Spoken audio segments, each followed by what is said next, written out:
Mesdames et messieurs, bonsoir et bienvenue à ce rendez-vous de l'information sur ESAE Télévision, le sommaire. 2020 sera une année hautement politique et pour cause la tenue des élections municipales et locales qui seront déterminantes pour la présidentielle de 2021, surtout avec la question du parrainage des candidats. À suivre dans un instant le commentaire de la rédaction sur les grands enjeux politiques de 2020. La première phase des projets théâtre au collège et la promotion des jeux d'enfance initiés par le comédien béninois Christelle Baguidi a été lancée ce lundi dans des collèges de Cotonou. Le point dans cette édition.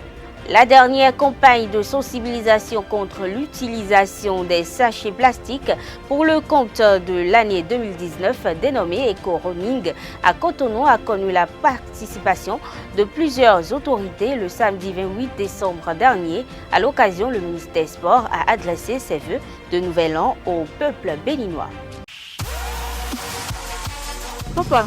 Oui, ma fille. Tu sais, je t'ai dit qu'après mon bac, je veux devenir journaliste reporter d'image, non? Papa, tu penses m'inscrire où? ESAE. ESAE, papa. Waouh! Maman, maintenant que j'ai eu le bac, je veux faire les finances et trésors. Tu comptes m'inscrire où? ESAE, mon fils. ESAE? Oui, maman. Papa. Oui. Tu sais qu'après mon bac, je veux être diplomate, non? Et tu comptes m'inscrire dans quelle université? Mais ESAE, naturellement. ESAE? Merci, papa. À ESAE, vous êtes bien formé dans les filières comme administration du travail et de la sécurité sociale, administration générale et territoriale, administration des impôts, gestion des marchés publics, planification et développement local, droit et sciences économiques et de gestion. ESAE, c'est aussi sa télé numérique ESAE TV et son journal L'Informateur. ESAE, c'est à Bedjromédé, 3e rue après le carrefour 16 ampoules allant à Jericho. Numéro de téléphone 98 98 14 00 96 80 55 11 90 93 65 21. ESAE, l'excellence a un nom.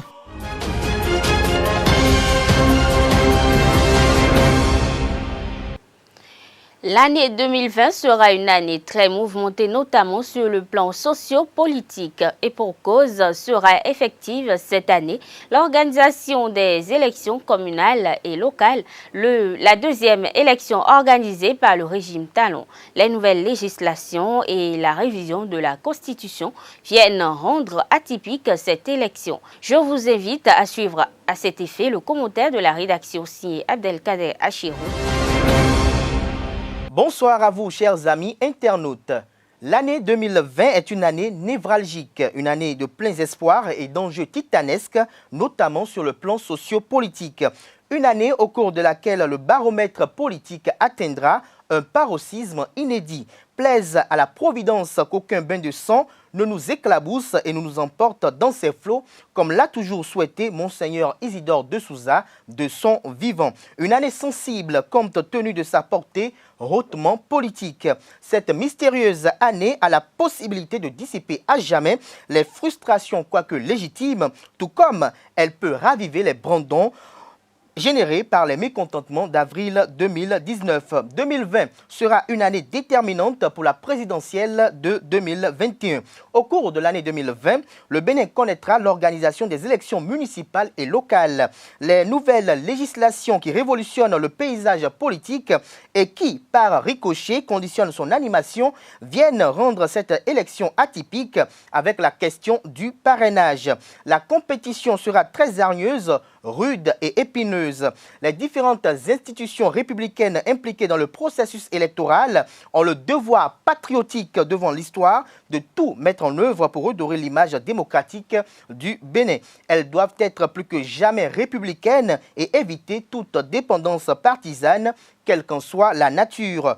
Ce sera la deuxième élection organisée par le régime Talon et les observateurs nationaux et internationaux attendent de voir comment ces élections vont se dérouler. Si la première, celle des élections législatives, a été ce que cela a été et a été déplorée de tous, celle-ci doit être exemplaire et le reflet des différentes réformes politiques et institutionnelles opérées. Notons au passage que les états-majors des formations politiques jouissant d'une existence juridique juridique légal actionne déjà les leviers nécessaires à un succès triomphant au soir des élections municipales et locales de 2020.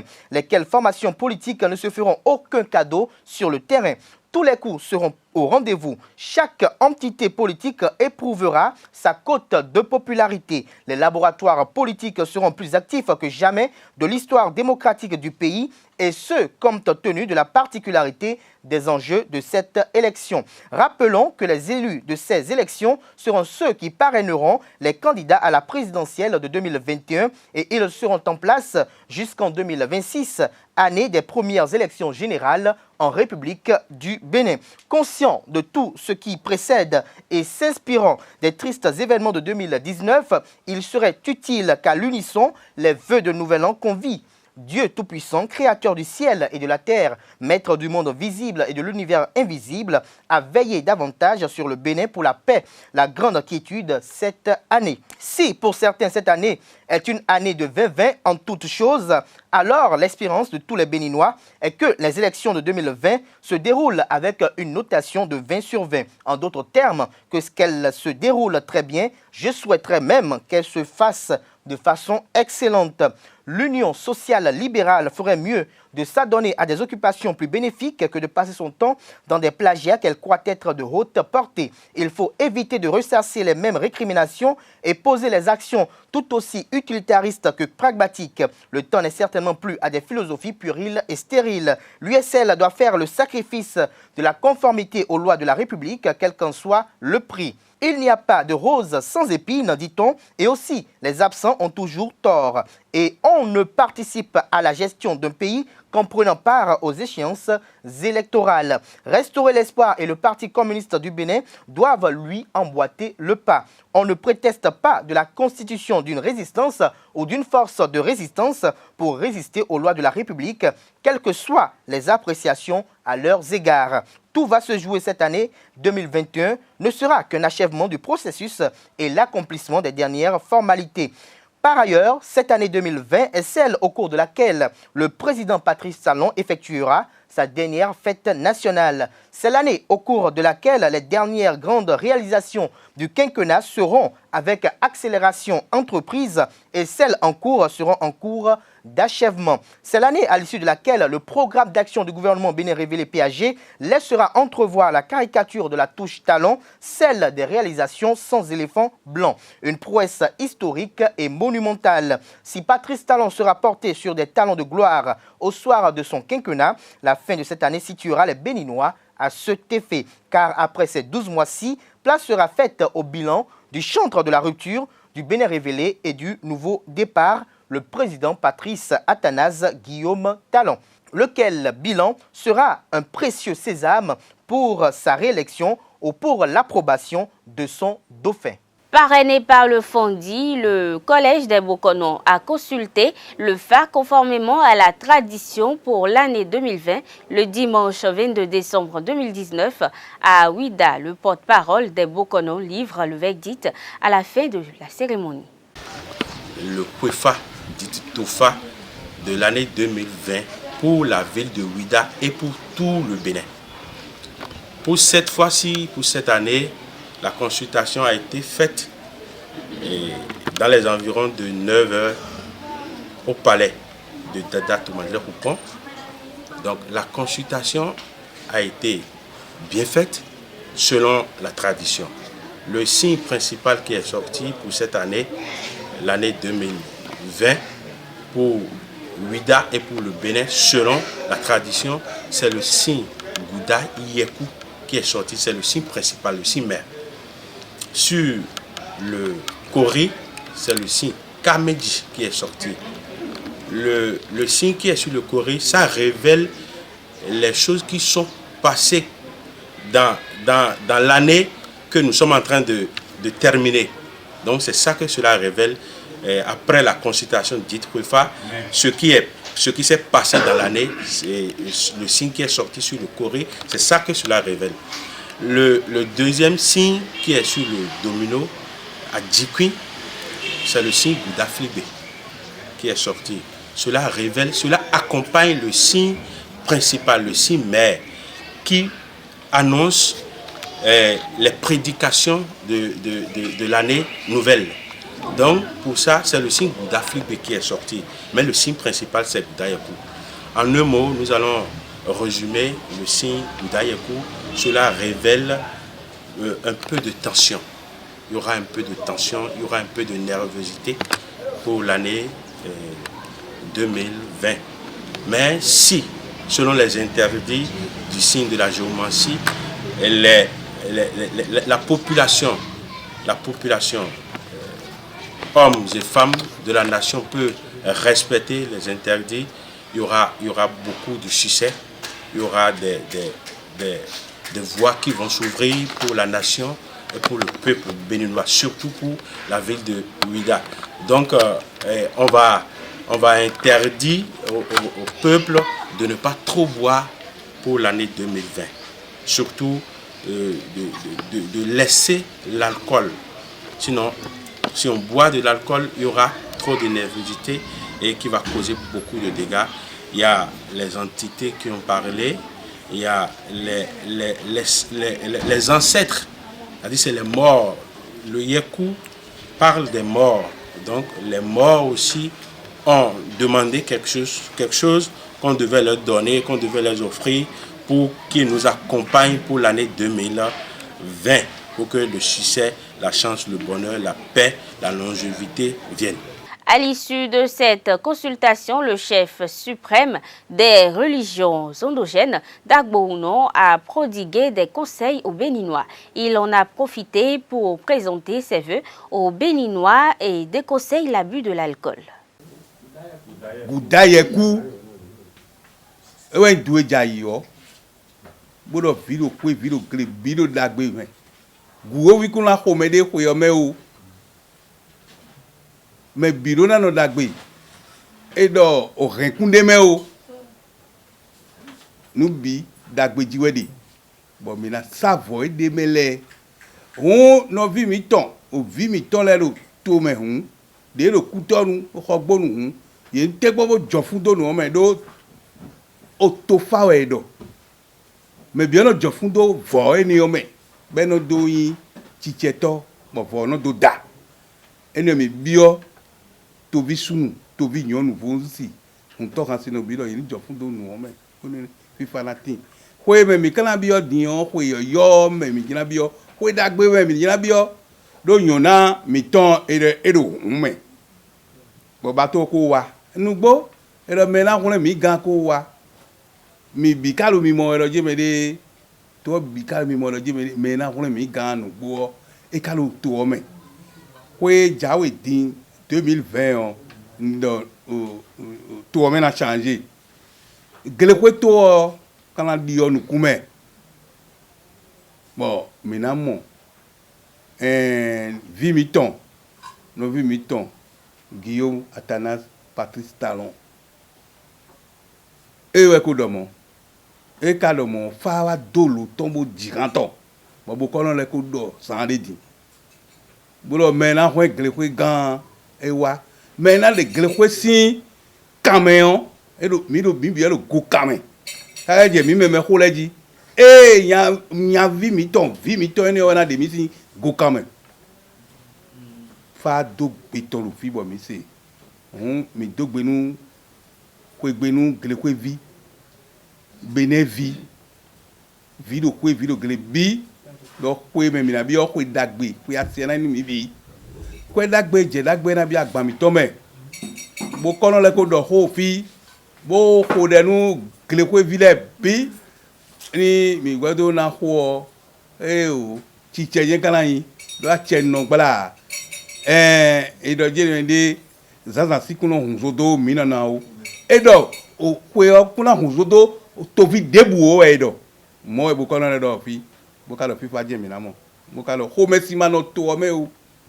et surtout tralameon ouais mo lo wo me e we yin do je me de nyonu e do khosal mi le o yin ma wa yenu mi o fa we do mo yin do yin dagbo e mo do ya e do yon le ma wa yenu mi de o e ka lo surtout mi me vodun le gbe odun no po mi ma ka wa yenu mi de o vodun le me o.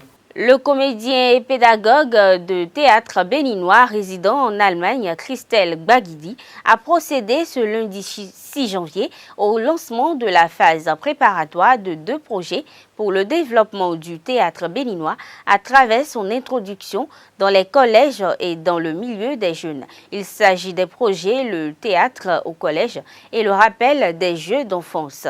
Il est au micro de Carles Kitomé. Nous venons de lancer aujourd'hui la phase active que j'appelle phase préparatoire de ce projet théâtral à l'école dont j'ai parlé tantôt. Depuis 2011, le projet somnolait parce que Christelle, ayant initié, était partie à l'Université des Arts de Berlin pour son Master 2 et j'ai eu d'autres réalités sur d'autres projets migratoires qui ont fait que j'ai laissé ce projet.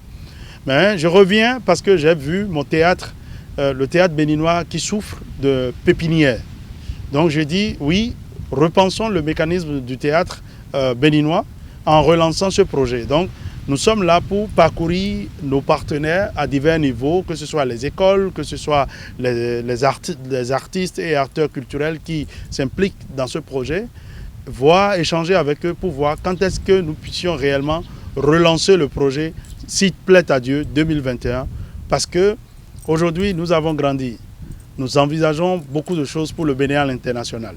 Donc du coup, le deuxième projet pour lequel je suis là, vous savez, depuis 4 ans maintenant, nous faisons les recherches sur les jeux d'enfance. Et beaucoup n'ont pas compris qu'en tant que pédagogue de théâtre, il faille questionner d'autres formes de théâtre, d'autres formes de jeux. Et naturellement, chez nous, nous avions connu déjà l'enfance et les jeux. Alors, les jeux se perdant, nous avons décidé de les revisiter, les sauvegarder dans des livres et documenter pour la postérité. Mais en même temps, nous développons ce qu'on appelle la pédagogie du jeu, que nous essayons d'enseigner dans les écoles, dans les quartiers, pour permettre aux jeunes et aux enfants de revivre le passé et de se dire, stoppons les problèmes, les maux que les corps peuvent rencontrer aujourd'hui avec l'évolution des smartphones et consorts, mais de vivre et de faire vivre nos quartiers. Donc ce projet, nous allons donner des ateliers de jeux à Cotonou, Porto-Novo, Ouida et si tout va bien à Kétou dans quelques jours. Eco-Running 2019, la campagne de sensibilisation contre l'utilisation des sachets plastiques a été clôturée le 28 décembre dernier à Cotonou. Plusieurs autorités, dont le ministre des Sports, Oswald Omeki, ont participé à ce dernier round de nettoyage de quelques artères de la capitale économique du Bénin. Reportage signé Larios Adjagbenon. Rassemblés en ces lieux au marché international de Dantokpa, ces citoyens de la ville de Cotonou se préparent pour faire une randonnée contre les sachets en plastique.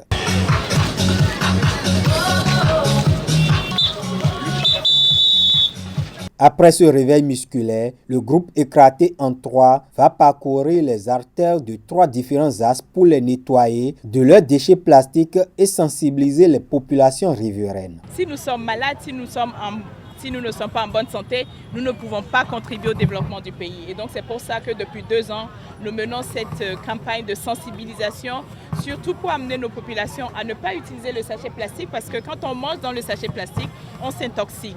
Mais une fois qu'on a fini de manger et qu'on l'a jeté, dans la nature, il cause beaucoup de dégâts à notre environnement, aux espèces marines, aux caniveaux qui sont bouchés, aux sols qui sont tapissés de sachets plastiques. Et nous, le message que nous voulons vraiment passer à nos enfants, à nos adultes, c'est que la route, ce n'est pas la poubelle.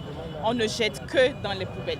Les participants à cette dernière campagne de l'année 2019 mesurent l'importance de la lutte contre l'utilisation des sachets en plastique. Il est obligatoire, il est important, il est primordial que notre génération prenne conscience qu'on ne peut plus faire comme nos parents l'ont fait, qu'on est obligé de changer de pratique, déjà pour nous sauver nous-mêmes et aussi sauver l'environnement. L'année 2020 sera une année de renouveau au niveau de la mairie par rapport à la lutte contre les sachets.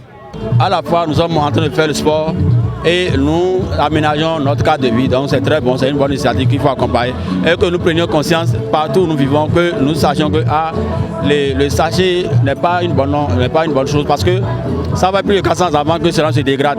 Même si on dégrade des sachets dégradables, biodégradables, ce n'est pas pour autant rassurant. Néanmoins, qu'on nettoie du peu de notre alentour de ça.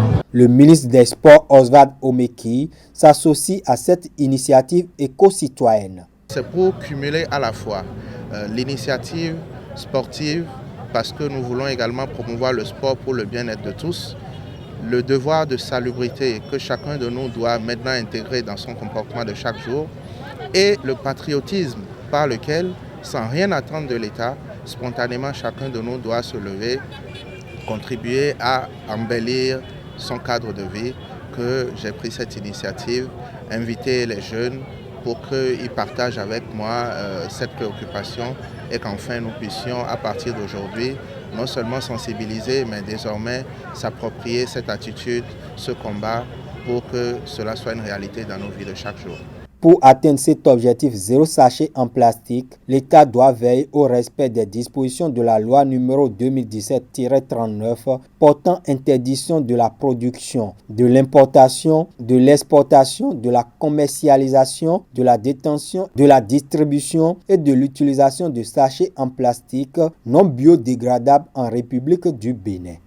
À la fin de cette activité éco-citoyenne, le ministre des Sports, Oswald Omeki, a saisi l'occasion pour former ses vœux à l'endroit des citoyens. Suivons-le.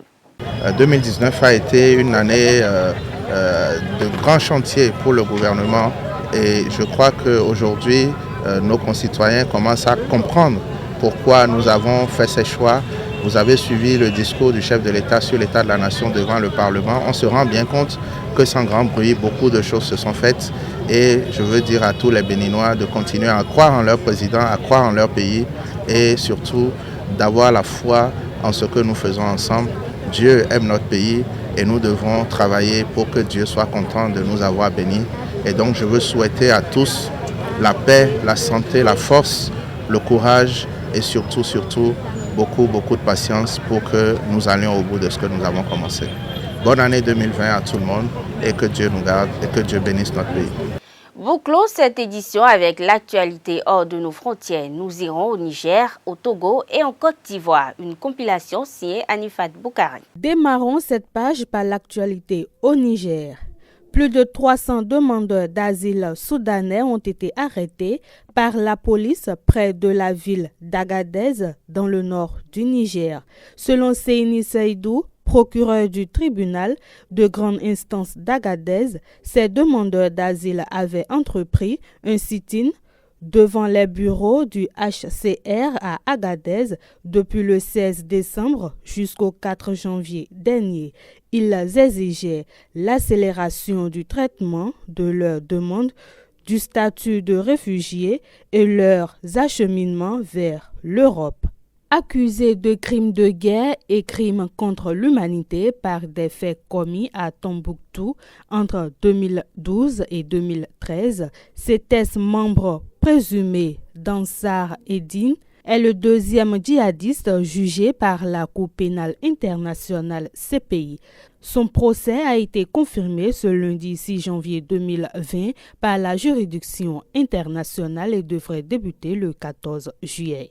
Allons à présent au Togo. Les forces démocratiques ont investi Agbeyomi Kodjo comme candidat à la présidentielle du 22 février. Cet ancien premier ministre de Yassingbe Eyadema, qui se présente aujourd'hui comme une alternative crédible, est la cible de nombreuses critiques dans les rangs de l'opposition. Il aura fallu 4 mois de tractation à Monseigneur Philippe Fanoko Kodjo, archevêque émérite de Lomé, pour que la coalition qu'il a lancée désigne Agbeyomi Kodjo comme son candidat à la présidentielle. Mettons un thème à cette page par l'actualité en Côte d'Ivoire. L'incendie qui a ravagé samedi soir une partie du grand marché de Bouaké, deuxième ville de la Côte d'Ivoire, n'a pas fait de victimes, mais d'importants dégâts matériels selon des commerçants. Le feu qui s'est déclaré vers 19h dans la section du marché au bois avant de se propager vers d'autres zones a été éteint vers minuit. Son origine est pour l'instant inconnue. Un incendie de plus grande ampleur avait déjà dévasté ce marché qui s'étend sur plus de 8 hectares et qui est le poumon économique de la ville et de la région. Mesdames et messieurs, c'est sur cette page internationale que nous bouclons cette édition. Merci de l'avoir suivi. À bientôt.